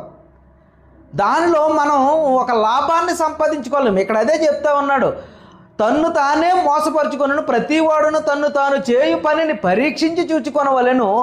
అప్పుడు ఇతరుని బట్టి కాక తనను బట్టి అతనికి అతిశయము కలుగును.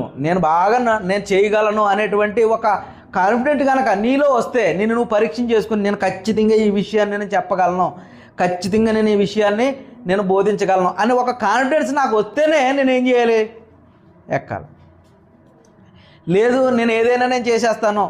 మనకు ఒక 5 6 వంట చేసేటటువంటి అనుభవం ఉండొచ్చు. 500 మందికి 600 మందికి నేను వంట చేసేస్తానని ఎక్కేసామనుకోండి, ఎట్లా ఉంటుంది?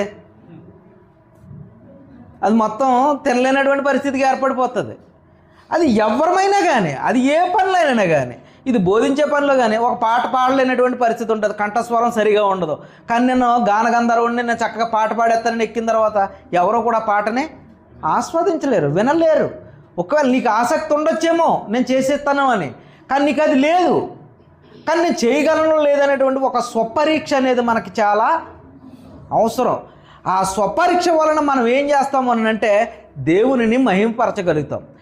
ఇతరులను మన గురించి ఏమనుకుంటున్నారనేటువంటి ఒక పరీక్షలో ఉన్నప్పుడు ఆ ఇతరుల యొక్క మనసును బట్టి మన ప్రవర్తన మనం మార్చుకుని మనం ముందుకు వెళ్ళినప్పుడు దేవునికి ఇష్టలుగా బ్రతుకుతాం. మొదటి పాయింట్. రెండో పాయింట్ వచ్చి నిన్ను నువ్వు పరీక్ష చేసుకున్నప్పుడు నీకేమొచ్చో, నువ్వేం చేయగలవో, నువ్వేమి తలాంత్ కలిగి ఉన్నావో నిన్ను నువ్వు పరీక్ష చేసుకుని నిలబడినప్పుడు ఆ పనిలో నువ్వు ముందుకు కొనసాగినప్పుడు దేవునికి నీకు ఇష్టంగా బ్రతకగలిగేటువంటి పరిస్థితి ఉంటుంది. అంతే కదా? ఇప్పుడు ఒక వ్యాపారస్తుడు ఏదైనా తెలిసినటువంటి పనిలోకి వెళ్తే వృద్ధి చెందుతాడు. తెలియనటువంటి పనిలోకి వెళ్ళి నేను వ్యాపారం చేస్తాను అని అంటే అతను వృద్ధి కాలేడు. ఏ పనైనా కానీ మీరు ప్రపంచంలో ఏ పని గురించైనా ఆలోచన చేయండి. అనుభవం ఉంటేనే మనం ఏం చేయాలి? నాకు దీంట్లో నేను అనుభవం వస్తుందా కాదా అనేది పరీక్ష అనేది మనకు ఉండాలి. ఆ పరీక్ష ఉంటేనే మనం ఏం చేస్తామనంటే ముందుకి మనం వెళ్తాం. ఇంకా మనకి ఒక విషయాన్ని చెప్తా ఉన్నాడు. మత్తయి సువార్త 22వ అధ్యాయం 39వ వచనాన్ని కూడా ఒక్కసారి కనుక మనం చూస్తే చూడండి, ఇది చాలా ఇంపార్టెంట్ అయినటువంటి విషయం. ఈ పరీక్ష చాలా ఇంపార్టెంట్ అయినటువంటి విషయం అన్నమాట. మత్తయి సువార్త 22వ అధ్యాయము 39వ వచనం చూడండి, చదవండి. నిన్ను వలె అంటే నిన్ను వలె నీ పొరుగు వారిని ప్రేమించవలెననేది రెండవ ఆజ్ఞగా మనకు ఇవ్వబడినటువంటి ఆజ్ఞ కదా. ఈ ఆజ్ఞ ఎంతవరకు మనం చేయగలుగుతున్నాం అనేటువంటి ఒక పరీక్ష కూడా మనకు ఉండాలి. అవునా? ఇతరులను ప్రేమించే విషయంలో మనం ఎలా ఉన్నామనేటువంటి ఒక పరీక్ష మన దగ్గర ఉండాలి. ఆ పరీక్ష మన దగ్గర లేదు అని అనుకో, నేను ఎదుటివారిని ఎవరిని ప్రేమించలేనటువంటి మీకు ఇందాక ఒక విషయం చెప్పాను. నేను వచ్చాను, ప్రసంగం చేసేసాను, వెళ్ళిపోయాను, మిమ్మల్ని పట్టించుకోలేదు. అప్పుడు మీరు నా ఎడలు ఎలా ఉంటారు? మీరు ప్రేమ కలిగి ఉంటారా? ఒక దైవజనుడైనా అయినప్పటికీ, మరొకటైన ఒక సహోదరుడు అయినప్పటికీ, ఎవరైనప్పటికీ కూడా మనం ఏం చేస్తాం? ఒక ప్రేమ కలిగి ఉంటామా? మన బంధువులే మన ఇంటికి వచ్చారమ్మా, నిన్ను చూడాలని వచ్చారు కానీ నీతో మాట్లాడలేదు. వచ్చి కూర్చున్నారు కాసేపు, ఏం మాట్లాడకుండా అలా చైరేసి నువ్వు మంచినీళ్ళు ఇచ్చావు తాగాడు, లేదా టీ ఇచ్చావు తాగాడు, మీ అన్నో మీ తమ్ముడో ఎవరో ఇంటికి వచ్చి ఏంట్రా వచ్చావు కానీ మాట్లాడట్లేదేంట్రా అంటే, నేను వచ్చాను నిన్ను చూద్దామని, నిన్ను చూశాను, అయిపోయింది, నా పని వెళ్ళిపోతున్నాను అని అంటే మనకి ఏమన్నా బాగుంటుందా మనకు? అలాగా ఎవరమో కూడా అలా ఉండదు. ఒక ప్రేమ, ఆప్యాయత, అనురాగం అనేది ఒకటి ఉంటుంది మనకి.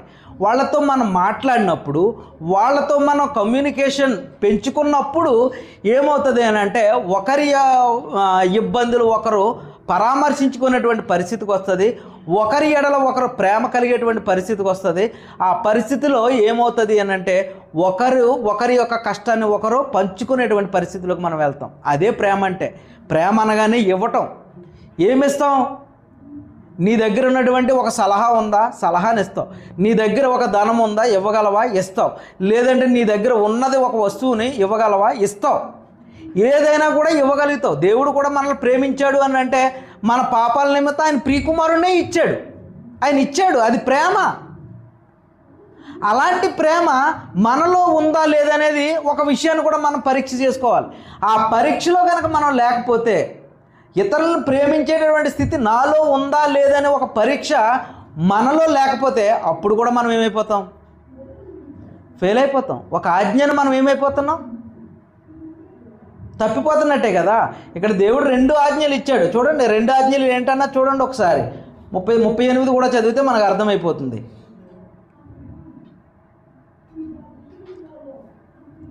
ఇది ముఖ్యమైనది మొదటి నేను ఆజ్ఞ అని చెప్పి పైన 37, 36 నుంచి చదివితే బోధకుడు ధర్మశాస్త్రంలో ముఖ్యమైన ఆజ్ఞ ఏదని అడిగాను.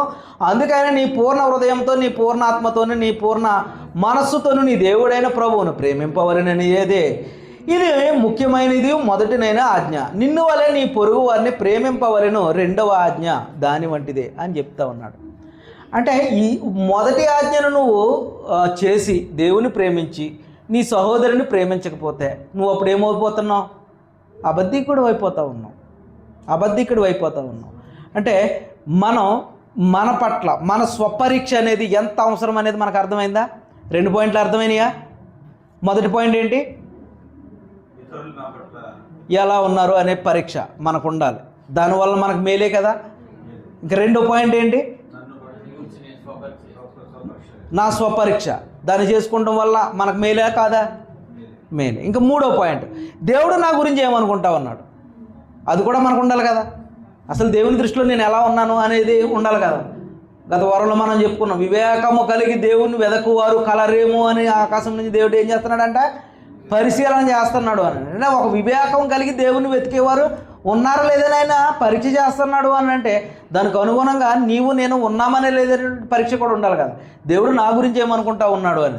మనుషులు నీ గురించి ఏమనుకుంటున్నారో ఒక పరీక్ష చేసుకున్నావు, ఇతరులు ఏమనుకుంటున్నారో పరీక్ష చేసుకున్నావు, నీ గురించి నువ్వు పరీక్ష చేసుకున్నావు. ఇక దేవుడు నా గురించి ఏమనుకుంటున్నాడు అనే ఒక పరీక్ష కూడా మనకి ఉండాలి. ఎందుకనే విషయాన్ని కనుక మనం చూస్తే చూడండి, సమూయేలు గ్రంథంలో ఒక మాట చెప్తూ ఉంటాడు.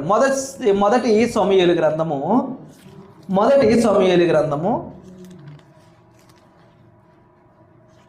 16వ అధ్యాయము 7వ వచనంలో మనకు ఒక విషయం కనపడుతూ ఉంటుంది.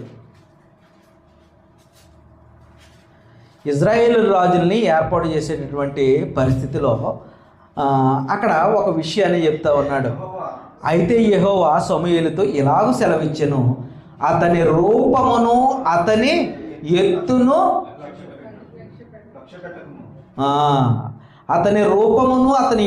లక్ష్య పెట్టకము, మనుషులు లక్ష్య పెట్టు వాటిని యెహోవా లక్ష్య పెట్టడు. నేను అతనిని త్రోసివేసి ఉన్నాను. మనుషుల పైరూపమును లక్ష్య పెట్టుదురు కానీ యెహోవా హృదయమును లక్ష్య పెట్టును. ఈ పాయింట్ మనకు అవసరం అన్నమాట. ఈ పాయింట్ మనకు అవసరం. హృదయాన్ని లక్ష్య పెడతా ఉన్నాడంట దేవుడు. ఇప్పుడు పై 2 వచనాల్లో పై 2 చెప్పినటువంటి కారణాల్లో మన హృదయం ఏమైనా మనల్ని మనం హెచ్చించుకోవడం కోసం మొదటి పరీక్ష ఏంటి? ఇతరులు నా గురించి ఏమనుకుంటున్నారు. ఆ పరీక్షలో నన్ను నేను హెచ్చించుకోవడం, ఆ పరీక్ష పెట్టుకున్నాను అనుకో, అది దేవునికి అంగీకార యోగ్యం కాదు. అంతే కదా. నా గొప్ప కోసం నేను అడిగాను అనుకుందాం. ఫర్ ఎగ్జాంపుల్, నేను మొదటగానే చెప్పాను, చెల్లికి ఝాన్సీకి ఫోన్ చేసి నేను నా ప్రసంగం ఎంత గొప్పగా ఉంది, ఈరోజు బాగా ఉందా, అందరూ బాగా మెచ్చేసుకున్నారా, ఇలాగా ఒక గొప్పగా ప్రౌడ్గా నేను అడుగుతూ ఉన్నాను అనుకో, నా హృదయంలో ఏముందని అర్థం? దానికి ఒక గర్వం ఉందని అర్థం. దాంట్లో ఒక గర్వం ఉందని. ఇప్పుడు నేను చెప్పింది అర్థమైందా లేదా, వాళ్ళు అర్థం చేసుకున్నారా లేదా, దాన్ని బట్టి వాళ్ళు ఏమైనా నేర్చుకున్నారా లేదా అని అడిగింది వేరు. నేను చెప్పినటువంటి ప్రసంగం చాలా అద్భుతంగా ఉంది, గొప్పగా ఉంది, అది మీకు అర్థం అవ్వలేదు అని చెప్పింది వేరు. ఇందులో ఏముందంటే గర్వం ఉంది, అందులో ఏముందంటే తగ్గింపు ఉంది. ఇప్పుడు ఆ తగ్గింపు హృదయాన్ని దేవుడు చూస్తాడు. మొదటి పరీక్షలో ఆ తగ్గింపు హృదయం కావాలి. 2వ పరీక్షలో కూడా నన్ను నేను పరీక్ష చేసుకునేటప్పుడు నేను చెప్పినటువంటి దాన్ని ఎలా అర్థం చేసుకున్నారు, వీళ్ళకి అర్థమైందా లేదా, ఇంకా నేను బెటర్గా చెప్పుంటే బాగుండేది, ఇంకా బాగా అర్థమయ్యేలా చెప్పుంటే బాగుండేది అనేది నన్ను నేను పరీక్ష చేసుకుని ఆ కోణంలో నేను కనుక ఆలోచన చేశాను అని అంటే ఆ హృదయం దేవునికి ఇష్టమవుతుంది. మనుషులు పై రూపాన్ని చూస్తున్నారు కానీ దేవుడు హృదయాన్ని చూస్తూ ఉన్నాడు అని అంటే ప్రతి పరీక్షలో కూడా మన హృదయం ఏంటన్నా చూస్తూ ఉంటాడు. మనం పెట్టే విషయంలో కానీ, మనం చూపించేటటువంటి ప్రేమ విషయంలో కానీ మొదట సత్క్రియల గురించి మాట్లాడాం. సత్క్రియ చేసినప్పుడు కూడా ఒకసారి ఏమంటాడు, కుడి చేత్తో ఒక ఇచ్చింది ఎడం చేతికి తెలియదు అన్నాడు. ఇక్కడ ఏం చెప్తున్నాడు అంటే మీ సత్క్రియలు మనుషులకు కనబడేలాగా చేయమని చెప్తా ఉన్నాడు. ఏంటి దాంట్లో ఉన్నటువంటి అర్థం ఏంటి? అదండి ఆయన చెప్పినటువంటి మాట. కుడి చేతికి ఇచ్చింది ఎడం చేతికి తెలియొద్దని చెప్పినటువంటి ఆయనే, ఎవరికి తెలియకుండా ఇవ్వండి అని చెప్పినటువంటి ఆయనే రెండో మాటగా ఇంకో మాట కూడా చెప్తున్నాడు. ఏం చెప్తున్నాడు అంటే నీ సత్క్రియలు మనుషులకు కనబడేటట్లుగా చేయమని. ఇదేంటి, దానికేంటి, దీనికేంటి? అది అన్నమాట. సమయస్ఫూర్తి అనేది ఏంటి అని అంటే మన హృదయం ఒకటి ఉంటుంది, మనం ఇచ్చేటప్పుడు ఒక హృదయం ఉంటుంది. ఇప్పుడు సడన్గా ఎవరో ఉన్నారు, ఏదో అవసరం వచ్చింది, ఎవరికో ఏదో అవసరం వచ్చిందని టప్మని మనం సహాయం చేసాం. దాని గురించి నేను మళ్ళీ స్టేజ్ ఎక్కి పెద్ద ప్రసంగం చేశాను అనుకో, పలానా రోజున రోడ్డు మీద ఎలా నడుచుకుంటూ వెళ్ళిపోతున్నాడు, ఆయన రోడ్డు పక్కన పడిపోయాడండి, అతనికి నేను మంచినీళ్ళు ఇచ్చాను, ఫుడ్ అంతా కొనిచ్చాను అని చాలామంది స్టేటస్లు పెడుతుంటారు కదా సోషల్ మీడియాలో, పెద్ద పెద్ద ప్రసంగాలు చేసి పెడతా ఉంటుంటారు కదా. దానివల్ల ఏం ఉపయోగంలే. అది నీకు మనుషులు కావాలి, నీ హృదయం అక్కడ కనపడిపోతూ ఉంది. ఏంటి అని అంటే నీకు మనుషులు కనపడాలి. ఇక్కడ సంఘంలో కొన్ని కార్యక్రమాలు చేస్తూ ఉంటాం, సత్క్రియలు అనేవి చేస్తూ ఉంటాం. ఇది మనుషులకు కనపడేటట్లుగానే చేసుకోవాలి కొన్ని సత్క్రియలు. ఖచ్చితంగా దానివల్ల ఎదుటి వాళ్ళు ఏమవుతారు అని అంటే ప్రేరేపింపబడతారు, ఇవ్వటానికి ముందుకు రాగలుగుతారు, చేయడానికి కార్యక్రమం చేయడానికి ముందుకి రాగలుగుతారు. కాబట్టి ఈ పరీక్ష అనేది మనకు చాలా అవసరం. కాబట్టి ఇక్కడ మనం నేర్చుకునేది ఏంటంటే హృదయాన్ని దేవుడు ఏం చేస్తున్నాడు అని అంటే యెహోవా హృదయమును లక్ష్య పెట్టును అని చెప్తా ఉన్నాడు. ఇంకా ప్రసంగి గ్రంథంలో కూడా 5వ అధ్యాయం 1వ వచనంలో కూడా చెప్తా ఉంటాడు. ప్రసంగి గ్రంథము ఒకసారి కనుక మనం ఆలోచన చేస్తే 5వ అధ్యాయం 1వ వచనాన్ని ఒకసారి చూడండి. నీవు దేవుని మందిరమునకు పోవునప్పుడు అదిగో ఇదేంటి మళ్ళీని అంటే ఇక్కడ కూడా పరీక్ష ఉంది మనకి. మన ప్రవర్తన ఎలా ఉందో మనం చూసుకోవాల్సినటువంటి పరిస్థితి ఉంది. అంటే దేవుని దృష్టిలో నేను మందిరానికి వచ్చాను అని అంటే దేవుని దృష్టిలో నేను ఎలా ఉన్నాను, దేవుడు నా పట్ల ఎలా ఉన్నాడు, ఏ ఆలోచనతో దేవుడు నన్ను చూస్తూ ఉన్నాడు. ఇప్పుడు దేవునికి మందిరానికి రావటానికి కొంతమంది ఏం చేస్తూ ఉంటారంటే 2 రకాలుగా వస్తూ ఉంటారు. కొంతమంది ఖచ్చితంగా నేను దేవుని సన్నిధికి వెళ్ళాలి, ఖచ్చితంగా నేను దేవుణ్ణి ఆరాధించుకోవాలి, ఇది దేవుడు నాకు ఇచ్చినటువంటి ఆజ్ఞ ఖచ్చితంగా, కాబట్టి నేను దేవుని సన్నిధికి వెళ్ళాలని వచ్చేవాళ్ళు కొంతమంది ఉంటారు. కొంతమంది ఎలా ఉంటారు అని అంటే వారానికి ఒకసారి దేవుని సన్నిధికైనా వెళ్ళకపోతే బాగోదు, లేదంటే అక్కడ పాస్టర్ గారు పదే ఫోన్ చేస్తూ ఉన్నారు, మాట్లాడుతూ ఉన్నారు, వెళ్ళకపోతే బాగోదు, ఆయన రాకపోతే ఎందుకు రాలేదమ్మా అని అడుగుతూ ఉంటారు. కాబట్టి మనం వెళ్ళాలి, ముఖం చూపించి వచ్చేద్దాం అనుకుని వచ్చేవాళ్ళు కొంతమంది. ఇప్పుడు ఇందులో ఏ హృదయాన్ని దేవుడు చూస్తూ ఉన్నాడో, ఏ హృదయాన్ని దేవుడు అంగీకరిస్తాడో, ఏ పరీక్షలో మనం ఉన్నాం ఇప్పుడు ఒక్కసారి ఆలోచన చేసుకోవాలి. అంటే మనం దేవుని మందిరానికి వచ్చినప్పుడు నీ ప్రవర్తన అంతటిని జాగ్రత్తగా చూసుకోమంటున్నాడు అని అంటే బుద్ధిహీనులు అర్పించినట్లుగా బలి అర్పించడం కంటే సమీపించి ఆలకించుట శ్రేష్టము అని అంటున్నాడు అంటే ఏం చేస్తూ ఉన్నాం, మనం ఎలా వస్తూ ఉన్నాం, దేవుని దృష్టిలో మనం ఎలా కనబడతా ఉన్నాం, ఈ పరీక్ష కూడా మనకు ఉండాలి ఖచ్చితంగా. మనం 3వ పరీక్షను మనం చూస్తూ ఉన్నాం. మొదటి పరీక్ష ఏంటి అని అంటే ఇతరులు నా పట్ల ఎలా ఉన్నారు, ఆలోచన ఎలా ఉంది. 2వ పరీక్ష ఏంటంటే నన్ను గురించి నేను ఎలా ఉన్నాను, నా ఆలోచన ఎలా ఉంది. ఇది 3వ పరీక్ష ఏంటి అని అంటే దేవుడు నా గురించి ఏమనుకుంటా ఉన్నాడు, దేవుని దృష్టిలో నేను ఎలా ఉన్నాను అనేటువంటిది. ఇంకొక విషయాన్ని కనుక మనం చూస్తే గలతీలకు రాసినటువంటి పత్రికలో ఒక మాట చెప్తూ ఉంటాడు. ఇది అందరికీ తెలిసినటువంటి విషయమే. గలతీలకు రాసినటువంటి పత్రిక 6వ అధ్యాయంలో 6వ అధ్యాయం 7వ వచనంలో ఒక మాట చెప్తూ ఉంటాడు చూడండి. గలతీలకు రాసినటువంటి పత్రిక మోసపోకుడి ఏం చేయడంట, దేవుడు వెక్కిరింపబడడు, మనుషుడు ఏమి విత్తునో ఆ పంటనే కోయును. మనుషుడు ఏ పంట విత్తుతున్నాడో అదే పంటకు వస్తాడు. అంటే నీ హృదయంలో దేవుని సన్నిధికి నువ్వు ఎలా వస్తున్నావు. అందుకని దేవుడు ఏం చేస్తున్నాడు అని అంటే హృదయమును దానిలో ఉన్నటువంటి అంతరంగాన్ని కూడా పరిశోధించేటటువంటి వాడు ఆయన కదా. మన తలంపు పుట్టక మునిపే మన తలంపు మన ఆలోచనలు ఏంటో ఎరిగినవాడు ఆయన. అవునే కదా? అలాంటి ఆయన దృష్టిలో మనం ఎలా ఉన్నాం? ఆయన ఏమైనా మోసం చేసేటటువంటి పరిస్థితిలో ఉన్నామా? ఆయన ఏమైనా మోసం చేస్తే ఆయన ఏమైనా వెక్కిరించబడతాడా, హేళన చేయబడతాడా? ఆయన ఏమైనా నన్ను మోసం చేయొచ్చండి, లేదంటే మరొకరిని మోసం చేయొచ్చు. మనుషులు మనం మోసం చేస్తామేమో, దేవుణ్ణి మనం మోసం చేయలేం కదా.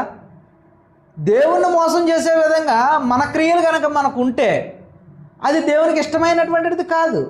కాబట్టి మన హృదయం దేవుని ఎదుటి ఎలా ఉందనే పరీక్ష మనకు ఉండాలి. దేవుని దృష్టిలో నేను ఎలా కనపడతా ఉన్నాను? దేవుని దృష్టిలో నేను ఎలా కనపడతా ఉన్నాను? దేవునికి ఇష్టంగా కనపడతా ఉన్నానా, దేవునికి అయిష్టంగా నేను కనపడతా ఉన్నానా? ఆ పరీక్ష కూడా మనకు చాలా అవసరం. ఆ పరీక్ష లేకపోతే మన ఇష్టానుసారంగా మనం ప్రవర్తిస్తూ ఉంటాం. ఇది ఇక్కడ చెప్తా ఉన్నాడు కదా, మనుషుడు ఏ పంట, ఎన్నో వచనం చదివాం మనం? 7వ వచనం. ఒకసారి చూడండి. మోసపోకుడి, దేవుడు వెక్కిరింపబడ్డాడు. మనుషుడు ఏమి విత్తినో ఆ పంటనే కోయను. ఏ పంటను విత్తుతాడో ఆ పంట కోస్తాడు. ఇప్పుడు కొబ్బరికాయ విత్తాను అనుకోండి, మామిడికాయ నేను వస్తానండి. కొబ్బరి చెట్టు పాతాను నేను, కాసి టైంకి వచ్చి ఇది మామిడికాయలు కాయలేదు ఏంటి అని నేను అనుకుంటానా మామిడి చెట్టు పక్కన పాతానని? కాదు. మనకు తెలుసు మనం ఏ పంట ఏది ఇత్తితే అదే కోస్తాం. వరి ఇత్తితే వరే కోస్తాం, గోధుమలు ఇస్తే గోధుమలే కోస్తాం మనకు తెలుసు. మరి దేవుడు కూడా అంతే కదా, నువ్వేది ఇచ్చావో అదే కోస్తావు. మన దేవుని దృష్టిలో మనం ఎలా బ్రతికామో అదే దేవుడు మనకి ఇస్తాడు. మనం ఒక గర్వంతో మనం ఇచ్చామనుకో, ఆ గర్వంతో దేవుడు కూడా చూస్తాడు. మనం తగ్గించుకుని మనం చేసామనుకో, ఆ తగ్గింపుని దేవుడు చూస్తాడు. రెండింటినీ దేవుడు చూస్తాడు. కాబట్టి మనం ఎలా ఉన్నామో, మన పరీక్ష ఎలా ఉంది, దేవుని దృష్టిలో నేను ఎలా ఉన్నాను అనే విషయాన్ని మనం పరీక్షించుకోవాల్సినటువంటి అవసరం ఉంది. ఇంకా చివరిగా మనం వస్తే కొరింథీయులకు రాసినటువంటి మొదటి పత్రిక 2వ అధ్యాయము 11 నుంచి మనం ఒకసారి కనుక ఆలోచన చేస్తే, మొదటి పత్రిక 2వ అధ్యాయం 11 నుంచి 13 వరకు చదువుదాం. ఒక మనుష్యుని సంగతులు తనలో ఉన్న మనుష్యాత్మకే గాని, అంటే ఒక మనుషుని యొక్క సంగతులు అంటే నా గురించి, నేను చేసేటటువంటి దేవుని యొక్క పరీక్ష గురించి మనం మాట్లాడుకుంటా ఉన్నాం కదా. ఇప్పుడు నాలో ఏముంది అనే విషయం ఎవరికి అర్థమవుతుంది? నాకే తెలుస్తుంది. ఇప్పుడు నేను ఇక్కడ ఈ ప్రసంగం చేస్తూ ఉన్నాను. ఫర్ ఎగ్జాంపుల్ చాలామంది అనుకుంటారు కదా, చాలామందిని ఇదిగో ఇవాళ ఈ ప్రసంగం నా గురించే చేశారు పాస్టర్ గారు, నన్నే టార్గెట్ చేసి మాట్లాడారు అని మనం అనుకుంటూ ఉంటాం కదా. ఆ పాస్టర్ గారు ఎవరిని ఉద్దేశించి చెప్పారు, ఎందుకు చెప్పారు, ఎవరికి తెలుస్తుంది? అది ఎవరికి తెలుస్తుంది? ఆయనకే తెలుస్తుంది, లేదా నాకు తెలుస్తుంది. అంతేగాని పక్క వాళ్ళకి ఎవ్వరికీ తెలియదు. అంతే కదా, ఎవ్వరికీ తెలియదు. ఒకవేళ నేను వెళ్ళి ఎవరితో సీని గారు ఝాన్సీ ఇలా చేస్తుంది కాబట్టి ప్రసంగం చెప్పానండి అని అన్నాను అనుకో, అప్పుడు ఎవరికి తెలుస్తుంది? ఆయనకి తెలుస్తుంది. అంతవరకు నాకు దేవునికి తప్ప ఇంకెవరికి తెలీదు. ఇక్కడ అదే చెప్తా ఉన్నాడు. ఏం చెప్తా ఉన్నాడు అని అంటే చదవండి ఒకసారి. ఒక మనుషుని సంగతులు అతనిలో ఉన్న మనుష్యాత్మకే కానీ మనుషులలో మరి ఎవ్వరికీ తెలియదు. అలాగే దేవుని సంగతులు దేవుని ఆత్మకే కానీ ఎవ్వరికీ తెలియవు. ఇంకా దేవుని వలన మనకు దయచేయబడిన వాటిని తెలుసుకొనుటకై మనము లౌకికాత్మను కాక దేవుని వద్ద నుండి వచ్చు ఆత్మను పొంది ఉన్నాము. 13వ వచనంలో కనుక మనం చూస్తే, మనుష్య జ్ఞానము నేర్పు మాటలతో గాక ఆత్మ సంబంధమైనటువంటి సంగతులను ఆత్మ సంబంధమైన సంగతులతో సరిచూచుచు ఆత్మ నేర్పించు మాటలతో వీటిని గూర్చి మేము బోధించుచున్నాము. అంటే ఎవ్వరు బోధ చేసినా, ఎవ్వరు ఏం చెప్పినా, ఎవరు ఏం మాట్లాడినా కూడా ఏ ఉద్దేశంతో మాట్లాడారు, ఏ ఆలోచనతో ఈ సంగతులు చెప్పారు అనే విషయం ఎవరికి అర్థమవుతుంది అని అంటే దేవునికి చెప్పిన వానికి తప్ప ఇంకెవరికి తెలియదు. కాబట్టి మనం చెప్పేటటువంటి మాటలు దేవుని దృష్టికి ఎలా ఉన్నాయి, నేను మాట్లాడేటప్పుడు దేవుని దృష్టికి యథార్థమైనటువంటి మాటలు ఉన్నాయా, విలువైనటువంటి మాటలు ఉన్నాయా, లేదంటే దేవుని దృష్టికి ప్రతికూలంగా అంటే విరోధభావంతో మాట్లాడేటువంటి మాటలు ఉన్నాయా అనేటువంటి పరీక్ష చేసుకోవాల్సినటువంటి అవసరత నాకు ఉందా లేదా? ఒకవేళ నేను అలా పరీక్ష చేసుకోకుండా నేను నా ఇష్టానుసారం కనుక నేను మాట్లాడితే అది కూడా దేవునికి ఇష్టమైనటువంటి సంగతి కాదు. కాబట్టి మనందరము కూడా ఇంతవరకు మూడు విషయాలను మనం నేర్చుకున్నాం. ఏంటా విషయాలు ఒకసారి నాకు చెప్పండి మీరు. ఇతరులు నన్ను గురించి ఏమనుకుంటా ఉన్నారు. 2, నన్ను గురించి నేను ఏమనుకుంటున్నాను అనేది పరీక్ష. 3, దేవుడు నా గురించి ఏమనుకుంటా ఉన్నాడు అనే పరీక్ష. ఈ 3 పరీక్షలు కనుక మనం చేసుకున్నట్లయితే మనం దేవునికి ఇష్టలుగా మనం బ్రతకగలుగుతాం. మనలో ఏదైనా లోపం ఉంటే మనం సరి చేసుకోగలుగుతాం. ఆ సరి చేసుకున్నటువంటి దానిని బట్టి మనం ఏం చేయగలుగుతాము అని అంటే ప్రభువు దృష్టికి అనుకూలంగా మనం బ్రతుకుతాం. ప్రభువు దృష్టికి ఎప్పుడైతే మనం అనుకూలంగా బ్రతికామో అప్పుడు దేవుడు ఇస్తానటువంటి నిత్యరాజ్యం మనకి ఖచ్చితంగా ఇస్తాడు. ఆయన వాగ్దానం చేసి మాట తప్పేటటువంటి వాడు కాదు, నీలాగా నాలాగా. మనం ఏం చేస్తామనంటే మాట తప్పుతూ ఉంటాం. ప్రతి విషయంలోనే కూడా మాట తప్పుతూ ఉంటాం. చిన్న మాటలు ఎందుకు మాట్లాడమో కూడా తెలియకుండా మనం మాట తప్పేటటువంటి పరిస్థితి ఉంటుంది. కానీ దేవుడు ఒక్కసారి చెప్పాడు అని అంటే ఖచ్చితంగా అది చేస్తాడు. ఆయన మనసు మార్చుకుంటాడు. ఎప్పుడు మనసు మార్చుకుంటాడు అంటే నీ హృదయాన్ని మార్చుకున్నప్పుడు మాత్రమే ఆయన మనసు మార్చుకుంటాడు. నువ్వు తప్పు చేసినప్పుడు నీ శిక్షణ ఎలాగ ఇస్తానని చెప్తాడో ఆ శిక్షణ ఇచ్చే ముందు కూడా నీకు ఒక వార్నింగ్ ఇస్తాడు. ఆ వార్నింగ్ని బట్టి మనం నడవడికి మార్చుకుంటే ఆయన మనసు మార్చుకుంటాడు. మనం మనసు మార్చుకోకుండా ఆ తప్పుని మనం కంటిన్యూ చేస్తే ఖచ్చితంగా దాన్ని ఆయన ఆ శిక్షణ మనకి ఖచ్చితంగా ఇస్తాడు. కాబట్టి మనల్ని మనం పరీక్ష చేసుకోవడం వలన మరి దేవునికి ఇష్టలుగా బ్రతుకుతామని మీ అందరికీ తెలియజేస్తూ మిమ్మల్ని హెచ్చరిస్తూ నేను హెచ్చరించుకుంటూ ఈ మాటలు ముగిస్తూ ఉన్నాను. దేవుడి కొద్ది మాటలు మన అందరి హృదయాల్లో ఫలింపజేయను గాక. ఆమేన్. ఓపికతో ఉన్న మీ అందరికీ కూడా నా హృదయపూర్వక వందనాలు తెలియజేస్తూ చిన్న ప్రార్థన చేసుకుని సహోదరులకి సమయాన్ని అప్పగిస్తాను. క్రీస్తు యేసునందు మమ్మల్ని ఆత్మికులుగా ప్రేమిస్తున్నటువంటి మా కన్న తండ్రి, మీ ఉన్నతమైన నామానికి స్తుతులు స్తోత్రములు కృతజ్ఞతాస్తుతులు చెల్లిస్తూ ఉన్నాం. తండ్రి, ఇంతవరకు మీ యొక్క మాటలను నా తండ్రి పిల్లలకు ఉపదేశించి ఉండగా మరి తండ్రి చెప్పబడినటువంటి ప్రతి మాట మీది అని మేము గ్రహించిన తండ్రి, మమ్మల్ని మేము పరీక్షించుకొని నా తండ్రి మీ ఎదుట నా తండ్రి మేము మరి ఏ విధమైనటువంటి పరీక్ష కలిగి ఉన్నామో నా తండ్రి మీరు హృదయాన్ని చూచుతున్నటువంటి దేవుడు అని మేము గ్రహించిన తండ్రి, మా హృదయంలో నా తండ్రి మా పరీక్ష మేము ఏ విధంగా చేసుకుంటున్నాం, ఇతరుల పట్లన నా తండ్రి ఏమనుకుంటున్నారు అన్నటువంటి ఆలోచన ఆ పరీక్ష నా తండ్రి మరి ఎందుకు చేసుకుంటున్నామనే ఒక ఆలోచన కలిగి చేసుకొనడానికి నన్ను నేను పరీక్ష చేసుకునేటప్పుడు నా తండ్రి నాలో గర్వం ఉందా లేదా నా తండ్రి నాలో ప్రేమ లేనటువంటి స్వభావం నాలో ఉందా, మరి ఇలాంటి పరీక్షలు చేసుకుని నా తండ్రి నన్ను నేను సరి చేసుకోవడానికి కృప చూపించండి. అదేవిధంగా నా తండ్రి మీ దృష్టిలో నా తండ్రి నా జీవితం ఎలా ఉన్నదో అనేటువంటి ఒక పరీక్షను కూడా మేము చేసుకోగలిగేటువంటి స్థితిని మాకు అనుగ్రహించండి. మరి నా తండ్రి ప్రతి మాట హృదయమైనటువంటి పలక మీద మేము రాసుకుని నా తండ్రి వాక్య ప్రకారం నడుచుకోగలిగేటువంటి జ్ఞానమును మాలో ప్రతి ఒక్కరికి దయచేయమని మా ప్రభువును మా రక్షకుడును మీ ప్రియకుమారుడైన క్రీస్తు పేరట ఈ యొక్క ప్రార్థన మనం అడిగి వేడుకొనుచున్నాం మా కన్న తండ్రి. ఆమేన్. అందరికీ వందనాలండి. సహోదరులు రామకృష్ణ గారు వచ్చి ప్రభు వాళ్ళ కార్యక్రమాన్ని నడిపించవలసిందిగా సమయాన్ని సహోదరులుగా అప్పగిస్తూ ఉన్నాను.